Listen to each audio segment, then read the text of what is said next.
Howdy folks, hope you all had a great weekend and welcome to another episode of Mingles with Jingles.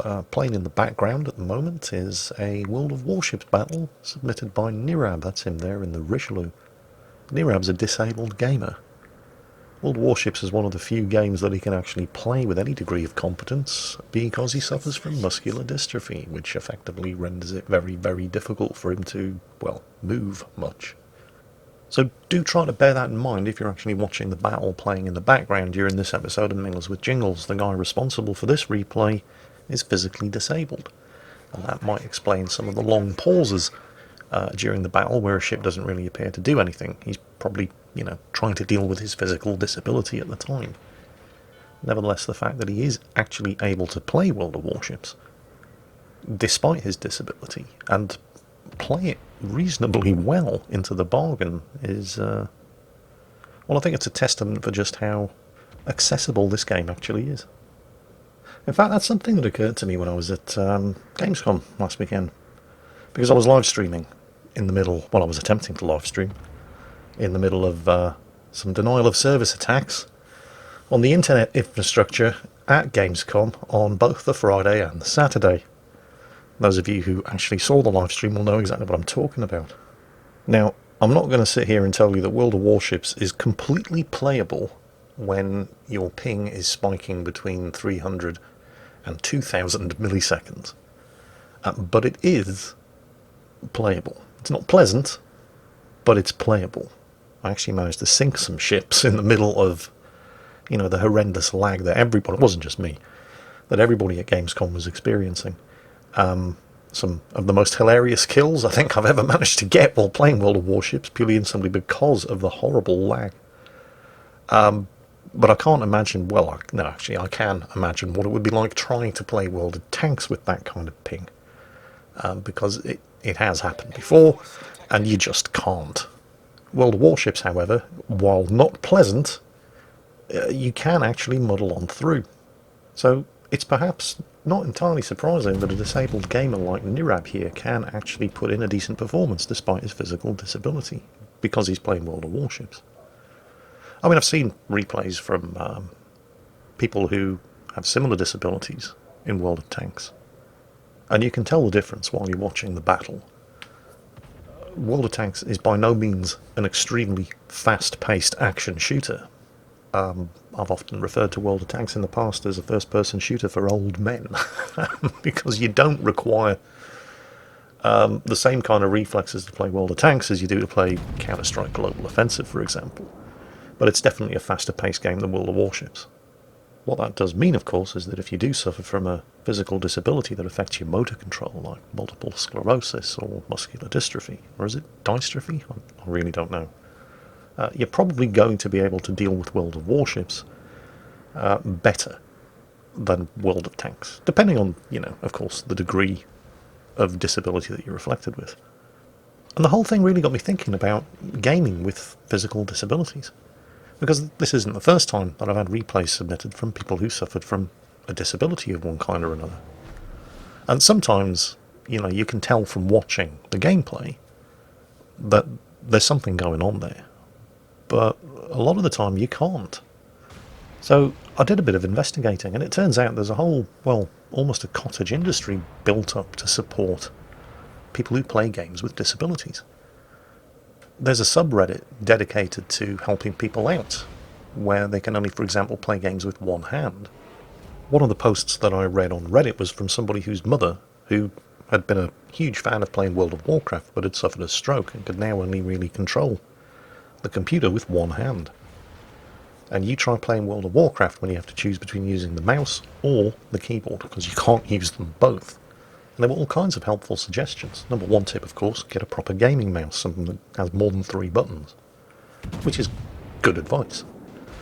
But there's also voice control software. Voice Attack is the one that kept getting mentioned. And I actually use Voice Attack for playing Elite Dangerous. Now, I don't have any kind of disabilities. But I got it for playing Elite Dangerous in VR. Because when you've got the VR headset on, you can't actually see the keyboard. Jingles, you don't need to see the keyboard to know where WASD and the spacebar are. Well, that's true.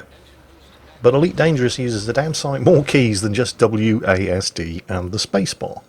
It uses almost the entire keyboard.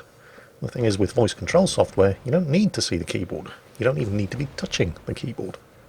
In fact, when I play Elite Dangerous in VR, my voice attack software has a pack installed which replaces the voice of the ship's computer with John Delancey, the actor who played Q in Star Trek The Next Generation. So I have the world's most sarcastic ship computer responding to my voice commands when I'm playing Elite Dangerous. Staying on this topic for a moment, but going back to the subject of gaming mouses. A good gaming mouse with a lot of different programmable buttons, so that if you have to play a game with one hand, you can just do it all with the mouse. You don't have to use the keyboard. And getting yourself a good multi-button programmable gaming mouse was the #1 suggestion on the Disabled Gamer subreddit. And it's a very, very good suggestion because it works. It's easy to get a multi-button gaming mouse. You go to Amazon, hundreds of them available. But they're all right-handed. Yeah, and all the Southpaws are going, preach it, brother! Because nobody thinks of being left-handed as a physical disability, do they? And, well, it isn't. But you try getting a programmable gaming mouse that works in the left hand, that has thumb buttons on the right-hand side of the mouse where your left thumb would be. It's not as easy as it might sound. In fact, I did a search on Amazon for left-handed gaming mouse, and I got exactly 5 results. Now, you might argue that that's 4 more than you need. But if you just do a search for gaming mouse on Amazon, you'll get hundreds of results, and you'll probably scroll through 3 or 4 pages before you see the one that you like the look of, if you're lucky enough to be right-handed. Well, you don't get to scroll through no 4, 5, 6, 7, 8, 9, 10 pages of options if you're left-handed, or if your left hand is the only one that you actually have the use of. You've got 5 choices. That's 5 choices, not 5 pages. 5 choices. Pick one and deal with it, because that's your lot. So this was something I felt was definitely worth talking about, because it's not a subject that gets an awful lot of press. And I know I have disabled subscribers out there who still enjoy playing games. So my question to you, if you, or somebody that you know, is a disabled gamer, what sort of problems do you encounter when trying to play your favourite games, and how do you overcome those problems in order to be able to play your favourite games?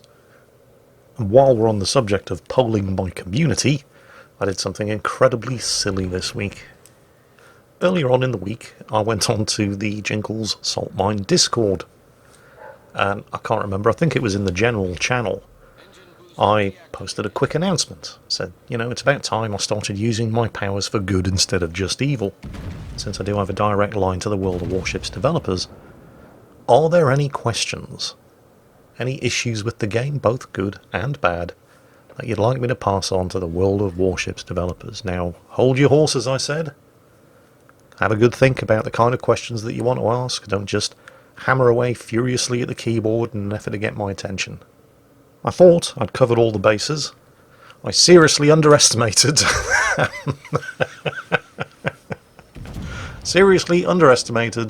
just how excited people were going to get when they saw me post something on Discord, and I also overestimated just how much attention that they were going to pay to what it was that I'd actually posted.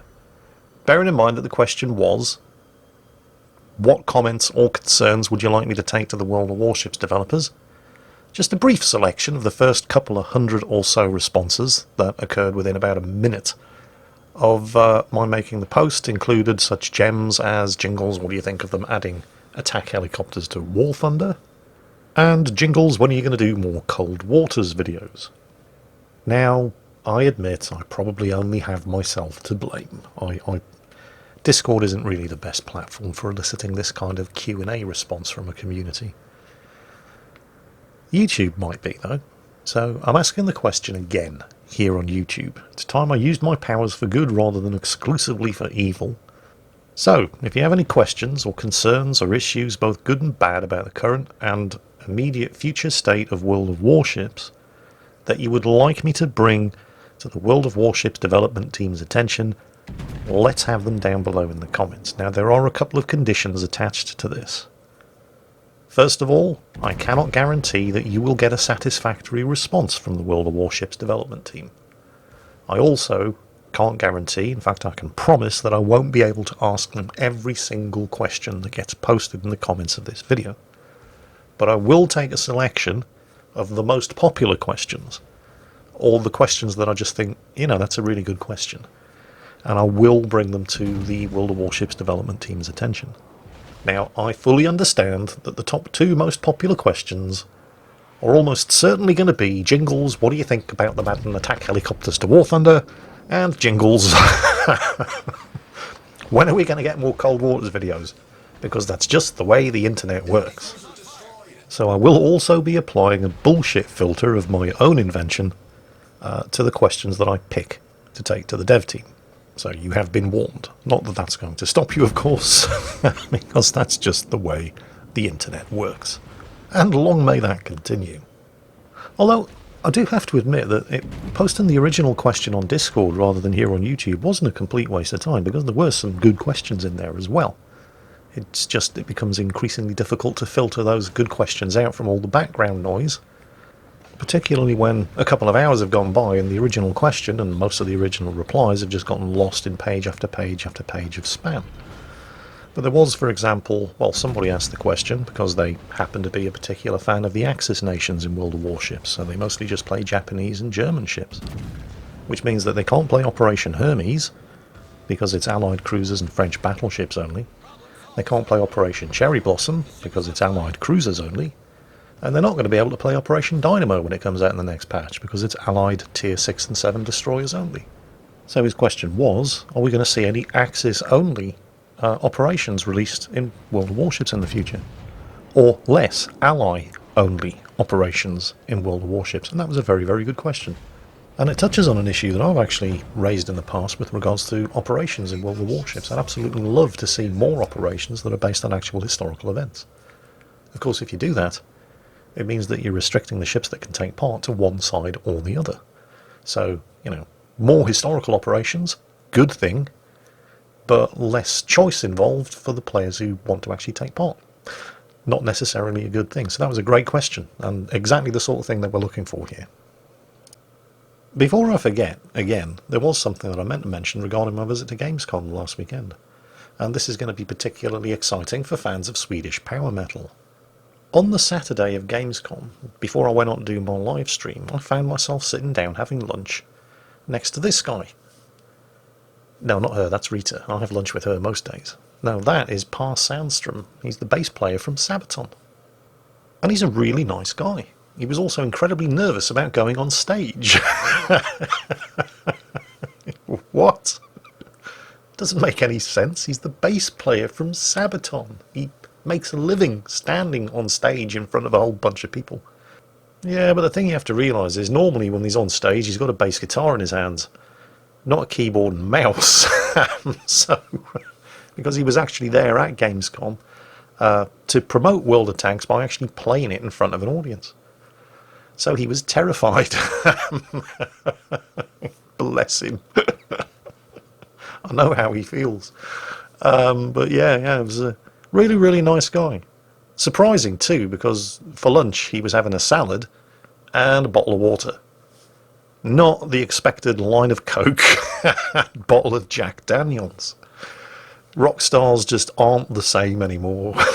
That's probably why they're all still alive. Yeah, Jimi Hendrix partied hard, dead.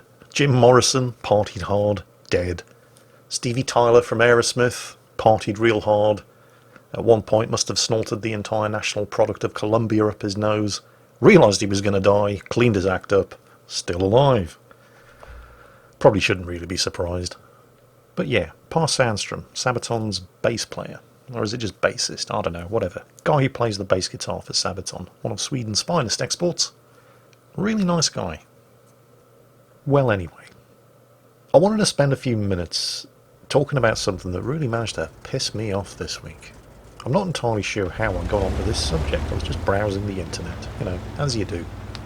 And somehow or other, I ended up reading how people were outraged about the Ghost in the Shell movie. It's been out a while now. The one starring, what's her name? Scarlett Johansson. Now, what I thought I was going to be reading was an article about how people were outraged that the movie makers had completely wasted the potential of the fantastic Ghost in the Shell source material. In exactly the same way that the World War Z movie had absolutely nothing whatsoever to do with the Max Brooks World War Z book upon which it was based, other than they had the same title. It was just a criminal waste of the source material. But that's not what everybody was getting their knickers in a twist about. Turns out that people were more outraged about the fact that the main character was played by Scarlett Johansson. Really? Why? I mean, she's not that bad. Oh, Jingles, you don't understand. It was the fact that they picked a white actress to play an Asian character. Well, first of all, no they didn't. And more on that in a moment. But secondly, and most importantly, who cares? Or, more accurately, why do you care? I don't remember anybody getting their knickers in a twist when Samuel Jackson was cast to play Nick Fury in the Marvel Avengers movies. All I can remember hearing about that was, wow, wasn't he perfect in the role? And yeah, he was, because he's a bloody good actor. The colour of his skin is 100% irrelevant, because, and I'm going to let you in on a big secret here, actors, and shockingly this is apparently going to come as something of a surprise to a huge number of people, actors pretend to be things that they're not for a living. Some of you might apparently have to strap yourselves down for this, because stand by to have your universe rocked. I'm about to tell you a few things that you apparently didn't realise were true. Sir Ian McKellen is not really a wizard with a stick and a big floppy hat. He just pretended to be one when Peter Jackson was pointing a camera at him. Patrick Stewart was never the captain of a starship going by the name of the USS Enterprise. He just played one on television. And while we're on the subject of Patrick Stewart, when he played the role of Professor Xavier in the X-Men movies, he wasn't really paralysed from the waist down. He was just pretending, because that's what acting is. Oh, but they could have hired a paraplegic actor. Said absolutely nobody. Nobody gave a shit. They just commented on what an amazing performance he gave, because that's what it should be about, and yet they cast Scarlett Johansson as Motoko Kusanagi in the Ghost in the Shell remake, and everybody loses their minds.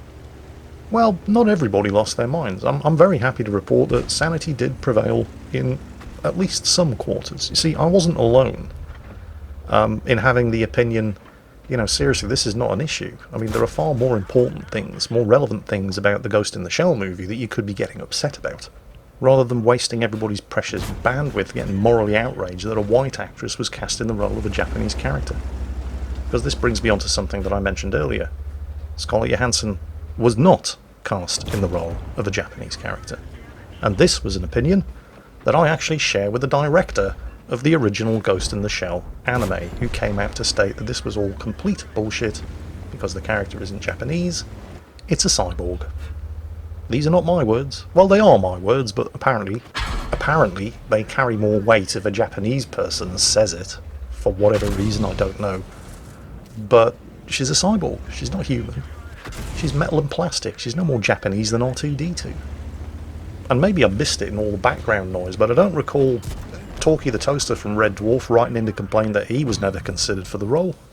But, you know, as usual when this sort of thing happens on the internet, the signal to noise ratio just drowns out any kind of common sense, and it's impossible to have a reasonable discussion about it. The conversation should have been, when Scarlett Johansson was picked to pretend to be something that she wasn't in the Ghost in the Shell movie, how good a job did she do of it? But of course the conversation ended up being, why wasn't it a Japanese actress? And that's not even a question that needed to be asked, because the answer to that question is really simple. Scarlett Johansson is incredibly hot right now. People want to go and see her thanks to the success of the Avengers movies. That's why Scarlett Johansson was picked. It had nothing to do with race. Which is something else that pisses me off, because as far as I'm aware, there's only one human race. And yet people keep insisting on trying to divide us all up. This isn't helping. The harsh, cold reality of the whole thing is that it all comes down to money at the end of the day. Scarlett Johansson was picked for the role because she gets bums on seats. If there was a single Japanese actress, which, as we've already covered, isn't even an issue because the character under consideration isn't Japanese, it's a cyborg, but if there was a single Japanese actress that commanded the same kind of pulling power and star value at the time, as Scarlett Johansson, I'm sure she would have been considered for the role. But no such person existed then or now, and is unlikely to for the foreseeable future, and that's why Scarlett Johansson got the role. And the whole argument is just really not worth the waste of bandwidth that it involves. And yet here I am, still talking about it now. Alright, point made, I'll shut up. Anyway, I wanted to finish off this week's episode of Mingles with Jingles by doing a combination book review and war story. I've been reading a new book lately. It's called World War II at Sea, A Global History, and it's written by Craig L. Simons. I was in fact reading it both on the way to and from Gamescom this year. And the reason I like this book, well, first of all, I really like this book because it taught me something that I was not previously aware of regarding naval operations in World War II. And we're talking about the Lend-Lease convoys here, and I thought I knew everything that there was to know about the Lend-Lease convoys, the Arctic convoys from Great Britain to Soviet Russia, taking Lend-Lease supplies to help the Russians fight off the Germans.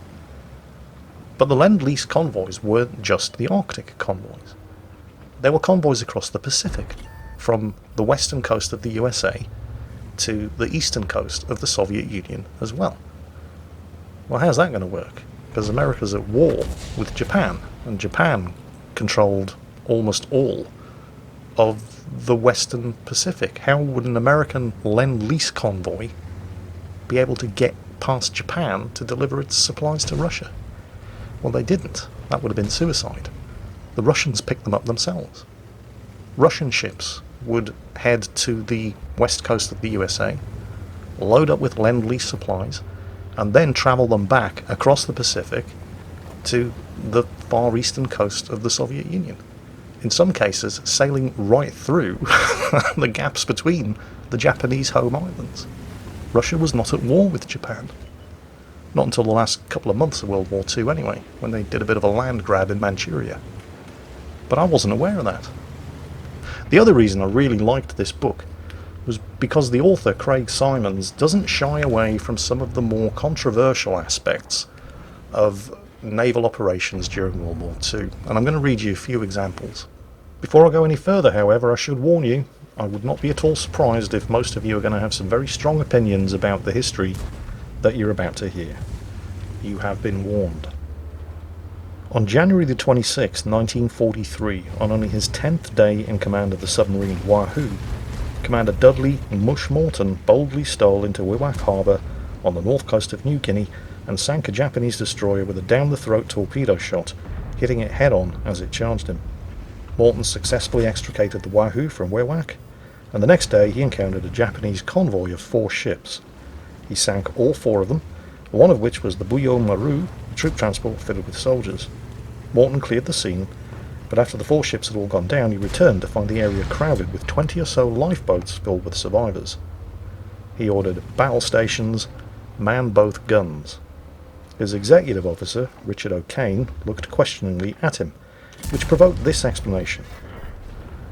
Dick, the Army bombards strategic areas and the Air Corps uses area bombing. Both bring civilian casualties. Now, without any other casualties, I will prevent these soldiers from getting ashore. For every one who does can mean an American life. Morton ordered the boat's 4-inch gun crew to fire into the largest of the lifeboats, and when that provoked return fire, he ordered all the guns to open fire. For most of an hour, machine guns on the Wahoo swept the area, like fire hoses cleaning a street, as O'Kane put it. When all the lifeboats had been shattered, Morton ordered ceasefire. What he didn't know was that in addition to 600 Japanese soldiers, the Buyo Maru had also been carrying 500 British and Indian prisoners of war, 195 of whom were also killed. Instead of a backlash, however, Morton and the Wahoo received a well done from Nimitz, and congratulations from Halsey for a successful patrol. Morton received the Navy Cross for gallantry, and the Wahoo received a Presidential Unit Citation for destroying 1 transport and their personnel. Now, before you all start hammering away at your keyboards in outrage, I want to read you something else from a couple of chapters earlier. In mid-September 1942, Dönitz sent several of the large Type 9 U-boats toward the Cape of Good Hope to interdict British shipping to and from the Middle East. En route to that hunting ground on September the 12th, Korvettenkapitan Werner Hartenstein in the U-156 espied the large liner Laconia just south of Sierra Leone.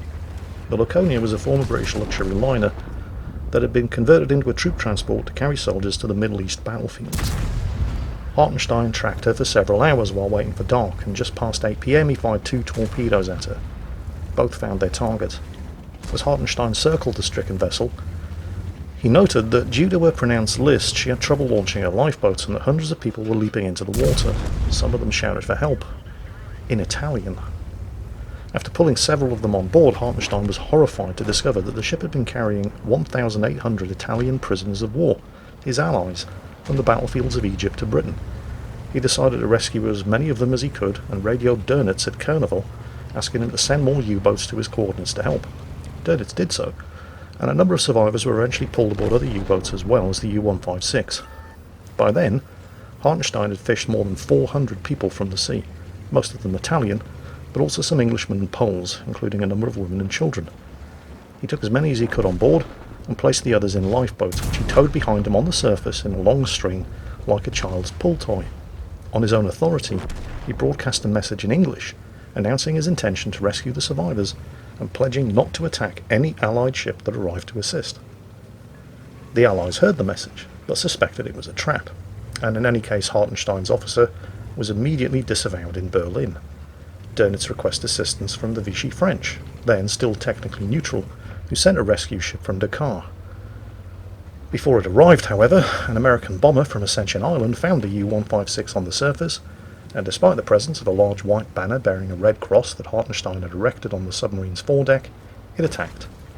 One bomb fell among the lifeboats, killing some of their occupants and spilling others into the sea. The U-56 was wounded but survived. Hartenstein cut loose the lifeboats, gave up on further rescue efforts, and fled the scene. 1,000 Italian prisoners of war died, as did another 600 passengers and crew. Now, just hold your horses. There are 2 more things I want to read you from this book. There's a little black cat trying to get my attention at the moment. You can probably hear her in the background. Yep, she's just jumped into my lap. Okay. You're going to have to bear with us. Technical difficulties. Normal service will be resumed as soon as possible. Alright, she's relatively happy. She's just battered her face against me and my Kindle, and now she's sitting on the back of my chair just having a look out the window. So hopefully she'll be quiet for the rest of this video. Where were we? Oh, here it is. The Russians were proving at least as ruthless in their advance westward as the Germans had been 3.5 years earlier going eastward. With good reason, German civilians feared falling into Russian hands. On January 27th, the Red Army took Memel, Lithuania, and that triggered a desperate effort by civilian refugees in East Prussia and Pomerania to escape. In bitter winter weather, tens of thousands fled by train, wagon, handcart and on foot, often pulling sleds, most of them making toward the Baltic ports of Pillau, Danzig and Gotenhafen. Dönitz decided that the salvation of the German eastern population was the one essential task of the Navy, and to effect it, he initiated Operation Hannibal, a kind of German Dunkirk. Virtually every vessel that could still float was pressed into service. They included transports, the few remaining warships, and even the Seibel ferries that had been built back in 1940 for the invasion of England. Crammed with desperate refugees, they headed across the Baltic for Western Germany or Denmark, which, along with Norway, remained under German control. Dönitz asked the Allies to guarantee safe passage for these ships, but since many of them carried soldiers as well as civilians, his request was denied. In midwinter, these ships put out to sea, loaded, indeed overloaded, with an eclectic cargo of wounded soldiers, female auxiliary enlisted units, and thousands of civilians, many of them women and children, as well as a handful of high-ranking officers, especially SS officers, who were desperate to avoid capture by the Russians. One of the largest ships committed to the evacuation was the former liner Wilhelm Gustloff, which left Gotenhafen in the Gulf of Danzig on January the 30th. According to her manifest, she carried 6,000 passengers, although desperate refugees crowding up the ramps and even climbing aboard from small craft swelled the actual numbers to well over 8,000, and perhaps as many as 10. On board too were the coffins of Paul von Hindenburg, the former German military hero and president of the Reich until 1934, and his wife, which had been exhumed from their memorial tomb near Tannenberg to prevent them from being vandalized.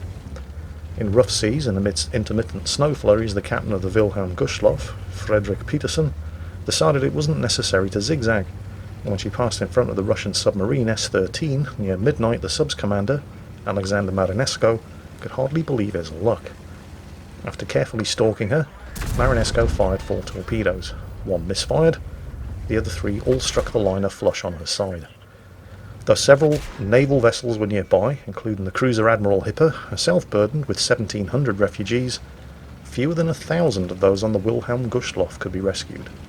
As many as 9,000 died, 3 times as many as on the Titanic and the Lusitania combined. It was the greatest maritime disaster in history.